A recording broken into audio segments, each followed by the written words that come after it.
Muy bien, vamos a leer la palabra. Sí, dice: vino palabra de Jehová a Jonás, hijo de Amitai, diciendo: levántate y ve a Nínive, aquella gran ciudad, y pregona contra ella, porque ha subido su maldad delante de mí. Y Jonás se levantó para huir de la presencia de Jehová a Tarsis, y descendió a Jope, y halló una nave que partía para Tarsis, y pagando su pasaje entró en ella para irse con ellos a Tarsis, lejos de la presencia de Jehová. Pero Jehová hizo levantar un gran viento en el mar, y hubo en el mar una tempestad tan grande que se pensó que se partiría la nave. Y los marineros tuvieron miedo, y cada uno clamaba a su Dios, y echaron al mar los enseres que había en la nave para descargarla de ellos. Pero Jonás había bajado al interior de la nave y se había echado a dormir. Y el patrón de la nave se le acercó y le dijo: ¿qué tienes, dormilón? Levántate y clama a tu Dios. Quizás él tendrá compasión de nosotros y no pereceremos. Y dijeron cada uno a su compañero: venid y echemos suertes, para que sepamos por causa de quién nos ha venido este mal. Y echaron suertes, y la suerte cayó sobre Jonás. Entonces le dijeron ellos: decláranos ahora por qué nos ha venido este mal. ¿Qué oficio tienes? ¿Y de dónde vienes? ¿Cuál es tu tierra y de qué pueblo eres? Y él les respondió: soy hebreo y temo a Jehová, Dios de los cielos, que hizo el mar y la tierra. Y aquellos hombres temieron sobremanera y le dijeron: ¿por qué has hecho esto? Porque ellos sabían que huía de la presencia de Jehová, pues él se lo había declarado. Y le dijeron: ¿qué haremos contigo para que el mar se nos aquiete? Porque el mar se iba embraveciendo más y más. Él les respondió: tomadme y echadme al mar, y el mar se os aquietará, porque yo sé que por mi causa ha venido esta gran tempestad sobre vosotros. Y aquellos hombres trabajaron para hacer volver la nave a tierra, mas no pudieron, porque el mar se iba embraveciendo más y más contra ellos. Entonces clamaron a Jehová y dijeron: te rogamos ahora, Jehová, que no perezcamos nosotros por la vida de este hombre, ni pongas sobre nosotros la sangre inocente, porque tú, Jehová, has hecho como has querido. Y tomaron a Jonás y lo echaron al mar, y el mar se aquietó de su furor. Y temieron aquellos hombres a Jehová con gran temor, y ofrecieron sacrificio a Jehová, e hicieron votos. Pero Jehová tenía preparado un gran pez que tragase a Jonás. Y estuvo Jonás en el vientre del pez 3 días y 3 noches. Amén. Pues vamos a orar y que el Señor bendiga su palabra en cada uno de nuestros corazones. Señor, es tu palabra, oh Padre, y Señor, y estamos aquí atentos a ella. Queremos escuchar tu voz, que tú nos hables, Señor, y que podamos aprovechar la enseñanza y oír con cuidado y ser oidores, Señor, que practican y que obedecen tu palabra. Ayúdanos, Señor, bendito seas, en el nombre de Jesús. Amén. Amén. Bueno, es muy curioso el título que tiene, o el nombre que tiene este profeta. Jonás, para nosotros puede pasar desapercibido y podríamos podría escapársele muchas cosas del libro si nosotros no tenemos en cuenta el significado del nombre de Jonás. Yoná es el nombre que los hebreos dan para la paloma. Yoná. Y nosotros, cuando nació nuestra pequeñita, la Benjamina, no le pusimos Benjamina, por supuesto, pero justamente estábamos en la residencia y ya tenía el nombre de Eunice y queríamos buscar un nombre más, y en esto que llegó una paloma y pensé, pues Eunice Paloma, y Shumay que no estaba muy conforme. De hecho, vino la primera visita para ver a la chiquita y ya tenían los nombres. Era una amiga judía, una hermana en Cristo. Y ya tenéis los nombres, y bueno, unirse nomás. Pero Manolo quiere poner Paloma. Dice, ¿y por qué no le ponéis Palomita? Que significa Ionit. Entonces nos encantó, y desde entonces ahí está, Eunice Ionit, ese es su nombre. Pues el libro de Ioná es una paloma, y Jonás era una paloma, este hombre era una paloma, pero era una paloma mensajera. Él ya había practicado o se había movido como mensajero de Dios, como profeta de Dios. De hecho, estaba profetizando bajo el gobierno de Jeroboam II. Estamos hablando del reino del norte, después de que se dividió el reino, etcétera, etcétera. Y él era profeta de Dios, pero era una paloma mensajera. Y esto es muy importante que lo tengamos en cuenta. ¿Por qué? Pues porque todos nosotros somos Ionim, que es el plural de palomas mensajeras. Es Ionim o paloma, por supuesto, en primer lugar. Cuando creemos o cuando hemos venido a creer en el Señor Jesucristo, somos transformados de palomas silvestres en palomas mensajeras, curiosamente. Porque ya nos convertimos y ya implícito tenemos ya el mandato del Señor para cada uno de nosotros de ir por todo el mundo y predicar el Evangelio. Es decir, id y predicad el Evangelio a toda criatura, como dice el Evangelio de Marcos. Así que ninguno nos escapamos, todos éramos palomas silvestres, pero en el momento de creer en Cristo somos transformados en palomas mensajeras. Porque la paloma no nace mensajera, sino que es entrenada y es puesta para que lleve mensajes para un lado, para otro, de acuerdo a cómo el que quiere la lleva. El Señor toma a Jonás y lo transforma en un mensajero suyo, un profeta de él. Y lo que encontramos aquí es algo muy curioso, ¿no? Que como paloma mensajera, él, como siervo de Dios, como mensajero de Dios, del mensaje divino, él se revela, le da las espaldas al Señor.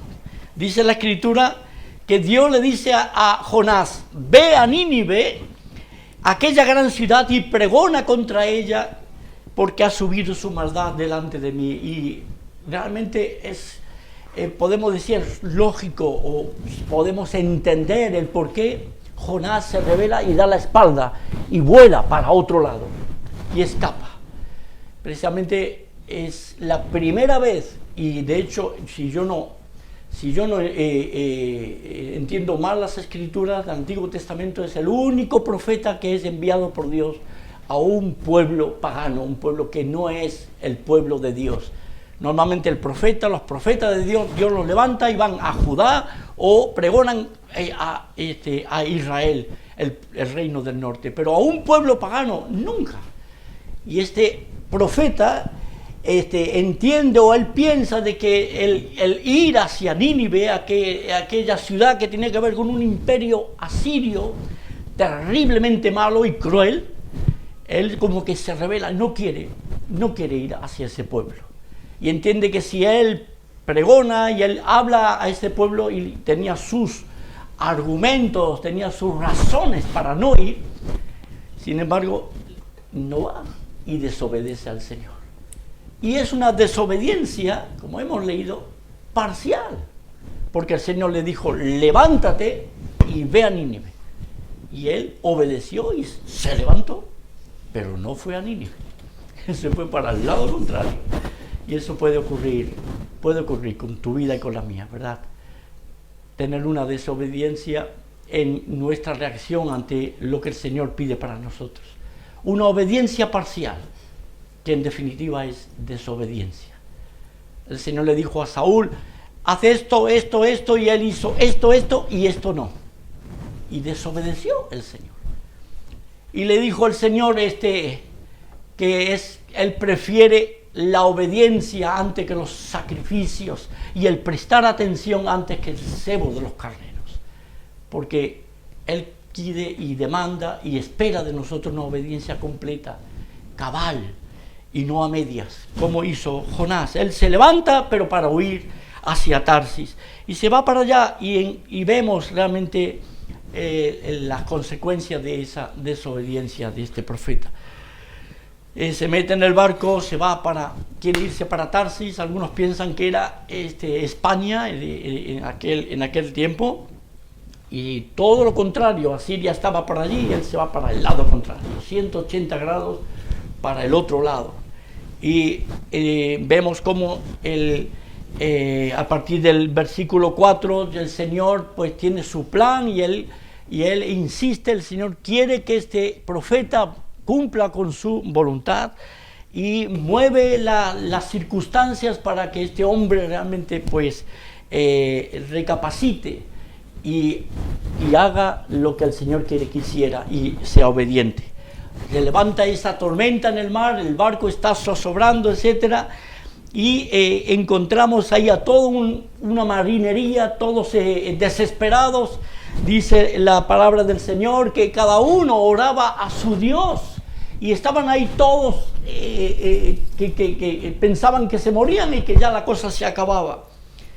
Y mientras tanto Jonás se había ido al vientre del barco para echarse a dormir. Qué curioso, ¿verdad? Esta es podemos decir, es el cuadro clarísimo que podemos encontrar tristemente en medio de nuestros ambientes, de nuestras iglesias, etcétera. Tristemente digo que puede ser que se encuentre, que ocurra esta situación. El cuadro de un mundo perdido en medio de un mar en tempestad, en medio de un mundo que se va cuesta abajo, que ya no sabe qué hacer, no saben cómo atajar tanta maldad. Y encontramos a nuestros vecinos y a la familia y al compañero de trabajo y de estudios, cada uno orando a su Dios en medio de esa tempestad, de tanto desorden moral, tanto pecado y tanta desesperanza en cuanto a qué va a ser de nuestra vida después de la muerte. Y ese es el cuadro normal que encontramos en el día de hoy. Y cada uno clama a su Dios. Y escucha a tu compañero, y escucha a tu vecino, y el familiar tuyo, tu padre, tu madre, tu hermano, que está orando a su Dios con minúscula. Y clama a su Dios: líbrame de la muerte, líbrame de esta pesadilla. Líbrame de tantas cosas que yo hago y que no entiendo por qué las hago. Y cada uno orando a su Dios. Pero no hay respuesta. No hay respuesta. Y es así, los dioses de este mundo no pueden tener el remedio para el alma que realmente sufre por causa de su pecado.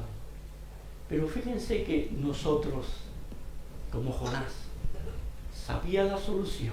Él sabía por qué estaban pasando todas esas cosas. Él sabía el remedio, él sabía todo, él estaba consciente. Y es el único que en esta reunión de oración en medio del mar, el único que no ora, el único que se queda calladito, y no solamente no ora, sino que se va al fondo, al vientre del barco para dormir. Y se me fue la luz. Gracias. El único que se va y se quita del medio. Gracias. ¡Wow! Qué tremendo el cachetazo para aquellos de nosotros que podamos estar quizás haciendo lo mismo. ¡Qué cachetazo! Mi vecino lo veo que está desesperado, de deudas hasta aquí, que no sabe qué hacer con su vida, que el otro de allá ha intentado quitarse la vida, como hoy hablábamos de los suicidios en Uruguay, que el otro de allá está con problemas en su familia, separado de la esposa, el esposo de la esposa, y los hijos por aquí y por allá, el otro que está sin trabajo, el otro que anda metido en pecado de droga o en vicio de droga, etcétera, o alcohol. Y nosotros vemos todo ese desorden y vemos cómo claman a sus dioses, y nosotros nos quedamos tranquilos y nos metemos en el fondo del barco. Pero es la cosa más triste.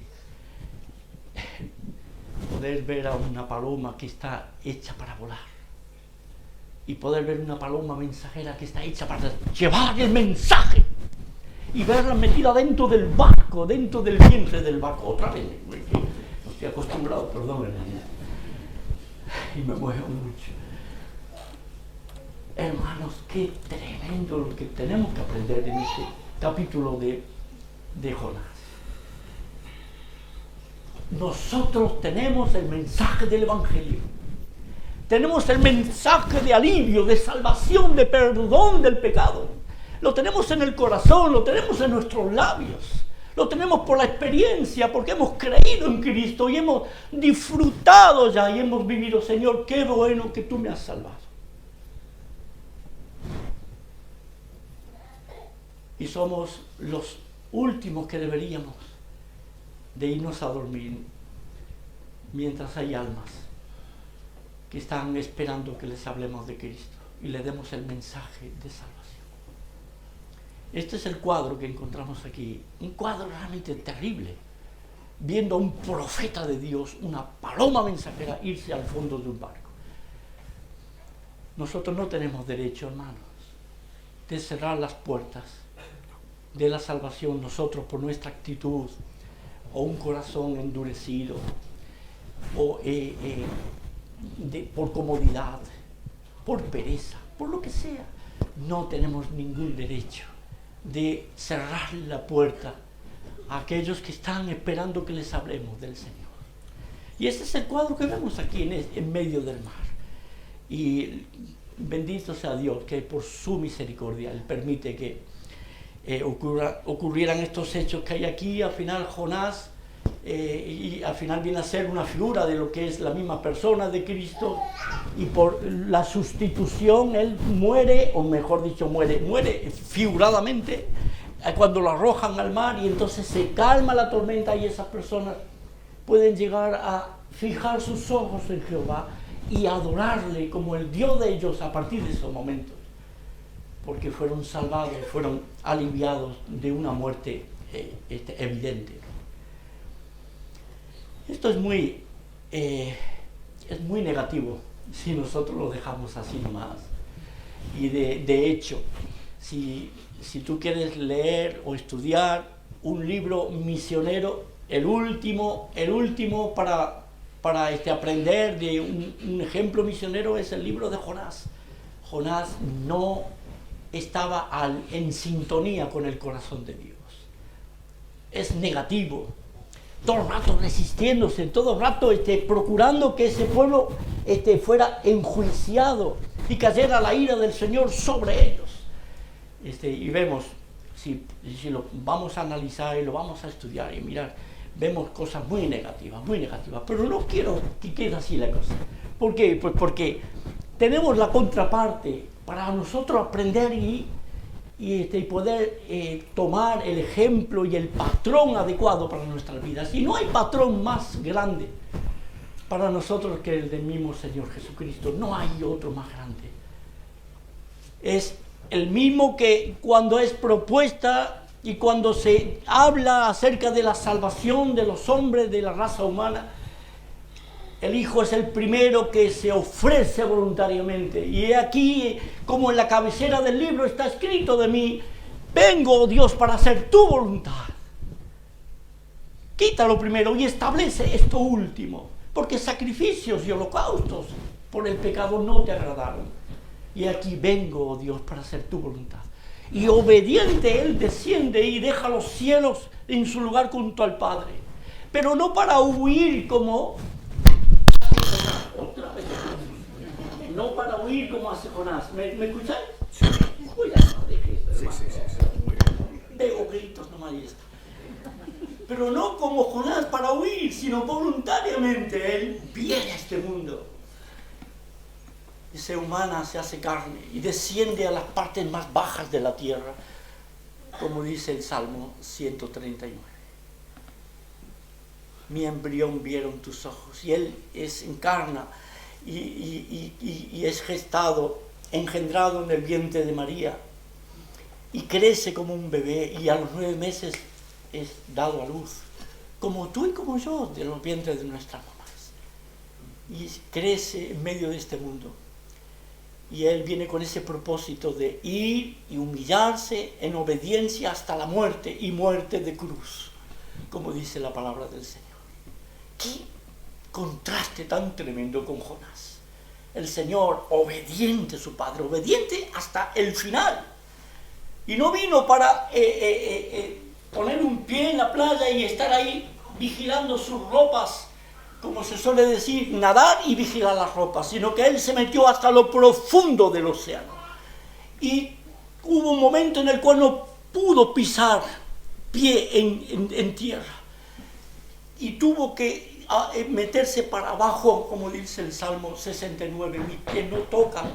Fue sumergido en cieno cenagoso para el fondo, porque la carga de tus pecados y de los míos fueron sobre él. Y fue hundido hasta lo más profundo. Y experimentó la muerte, muerte verdadera, literal. Porque dice la Escritura que inclinó el rostro, murió, experimentó la muerte. Y todo eso por amor a ti y por amor a mí. Y resucitó, bendito sea el Señor, al tercer día, de acuerdo a las Escrituras. Vemos en el Señor Jesucristo que Él se interesa por las almas, que Él tiene su corazón por las almas, que para poder expiar a los hombres, Él tuvo que dejar, como dice claramente en el libro del profeta Isaías. Miren cómo dice, yo les leo, dice: verá el fruto de la aflicción de su alma y quedará satisfecho. Por su conocimiento justificará mi siervo justo a muchos y llevará las iniquidades de ellos. Por tanto, yo le daré parte con los grandes y con los fuertes repartirá despojos.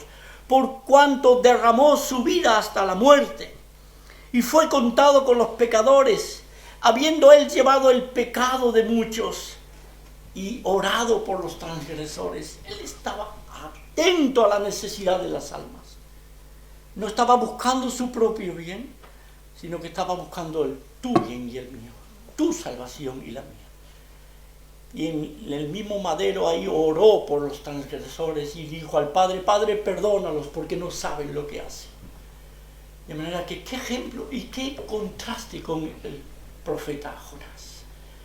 Que Dios, hermanos queridos, nos ayude a seguir el ejemplo del Señor Jesucristo.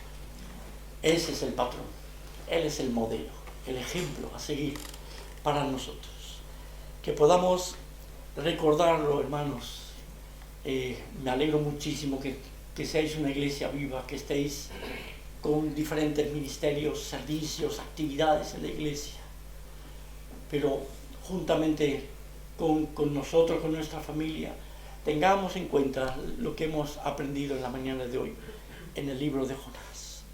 Hay todo un mundo a nuestro alrededor que está sufriendo. Nosotros no tenemos derecho a dar las espaldas al llamado del Señor. Si el Señor te está llamando para que le sirvas, involúcrate. Si el Señor quiere que te prepares para aprender de su palabra, involúcrate, comprométete, prepárate para servir al Señor, sirviendo a las almas. No lo dejes, no tires la toalla, no pienses que las cosas de este mundo pues son las importantes y es lo que realmente vale la pena enfocarse. Las cosas de este mundo pasarán, como cantábamos.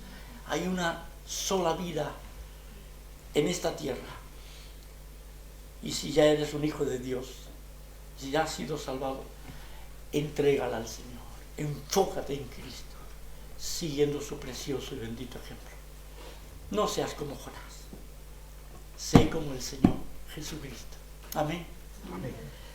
Pues amén, hermanos. Que el Señor los bendiga muchísimo y muchas gracias por darnos esta oportunidad de estar con vosotros.